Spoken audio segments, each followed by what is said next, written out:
Well, to dig deeper into this, I want to bring in Occupy Wall Street activist Goldie. He joins us from our New York studio. Hi, Goldie. Hello, Liz. No last name, huh? Just Goldie. Just Goldie. It's things are changing in New York City. It's turning into Damascus here, so just have to protect ourselves. Damascus, that is pretty extreme. You're saying you're equating what's going on in New York City with what's going on in Syria. How do you make that comparison? Well, you know, it's not quite there yet, but 2012 should prove to be an interesting year with the elections, and it's just getting, you know, with the NDAA being passed, and they're starting to target specific people. I mean, the Global Rev case is a perfect example of that, and it's a little unsettling.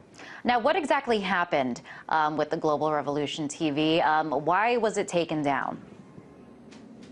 I mean, this isn't the first time this kind of stuff has happened. They're starting to get, I'm not going to say smarter, but they're starting to target people, and they're not arresting people randomly. Global Rev is broadcasting what we're doing, unedited and usually live. So it's just inconceivable that they would just blatantly attack their offices like this.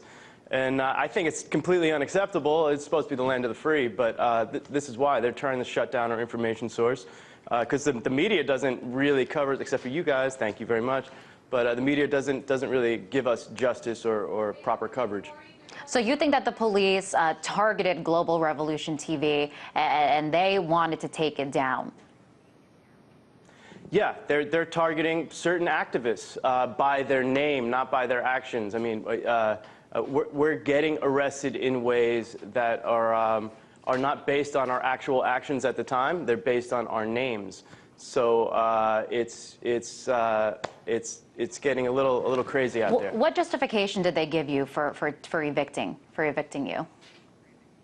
I mean, it sounds like I'm not a part of the Global Rev team. I'm a part of some other working groups, Direct Action and others. But the NYPD and Mayor Bloomberg's office makes up whatever they want. Apparently, it was unsafe to inhabit this space. They put up a notice. Whatever they want to put up, they put up. I'm sure we're going to have lawyers working on this, but right now they're still evicted. It's the same things that go on during our arrest. They make up the laws, and then we find out later that it was illegal. And that's how the NYPD has been operating. And if you ask an officer, why are you arresting me? They may not know the reason why. They're not legal experts. They just do what Bloomberg tells them to do. So you're not buying whatever justification they are giving you for your arrests or for these evictions and these arrests that you've seen?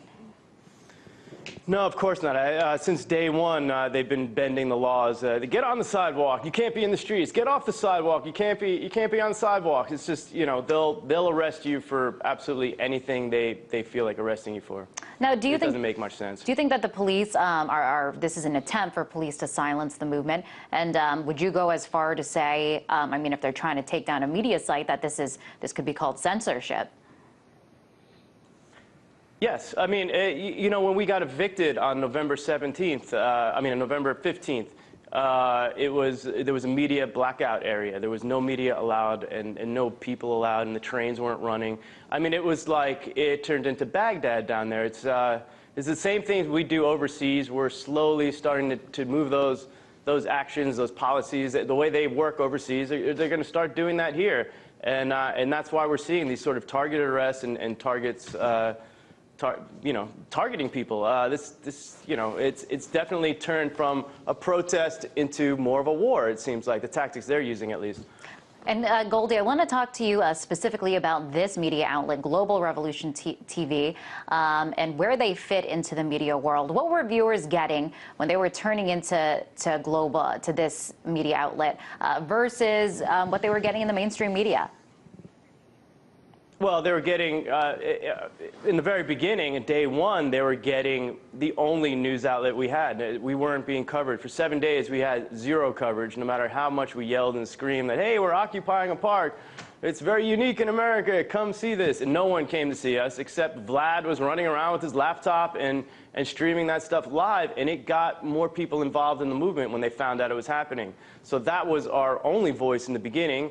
And now it's our only true voice still, because we have to deal with stuff like, the New York Post, the New York Daily News, the New York Times. It's always, they're always printing whatever they want to print, which is usually propaganda in America. I mean, we think we have great news outlets, but we don't. So it's never a very clear picture. But when you turn on a live stream, that's live. There's no commentary. You're just seeing what's happening live. And that's the beautiful thing about it. It's basically the truth of what we're up to and what we're doing. Okay, lastly, very quickly, just want to ask you, when we're seeing crackdowns like this, targeting specific people, as you say, specific media outlets, how it affects the movement, and at this point, where it is heading. I mean, it's just going to make us a little bit more angry, and it's going to make us adapt. We're going to. The movement exists because of the NYPD. Every time they try to do something they think is smart, we end up growing stronger. So I'm sure we'll just grow stronger from this. Global Rev will figure out how to do stuff without any laptops or any headquarters. I mean, we'll just adapt, and that's we're not going anywhere. Goldie, great talking to you. Thank you for coming on the show. That was Occupy Wall Street activist Goldie.